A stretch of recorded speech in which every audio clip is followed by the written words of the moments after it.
Uy, welcome back sa Frontline. A werewolf boy. Naku, napakahirap ng naging character mo dito. Robin, di ba hindi ka nagsasalita sa buong pelikula? Paano mo ginawa yun? Actually po sobrang hirap kasi paano ko po mapapakita yung emosyon ko kung hindi ako nagsasalita. So talagang character work po yung ginawa namin dito sa Ana Fileo. Eh, iba siguro pagkasama na si Angela, lalo na ikaw Angela, since yung role mo is Jane Robin, di ba? Nakatulong ba yung pagiging step lover mo? Yes, ako bumili po talaga ako sa ano, I used to have a lot of cats and dogs at home.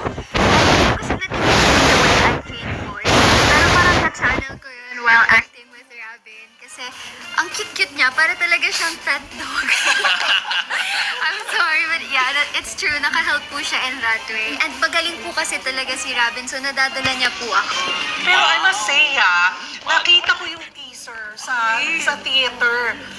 Teaser pa lang mga kapatid, naramdaman ko na kayong dalawa. Oy. So congratulations. Thank you po. Maraming salamat po. invite nyo na sila sa inyong movie. Ayun po, iniimbitahan po namin kayo mga kapatid to watch A Werewolf Boy. Showing na po yan sa cinemas nationwide in January 14. Nahirapan siya. Thank you for coming. Thank you po. Abangan nyo ulit kami bukas ha, dito sa TV5, so 1PH, RPTV, True TV at 105.9 True FM.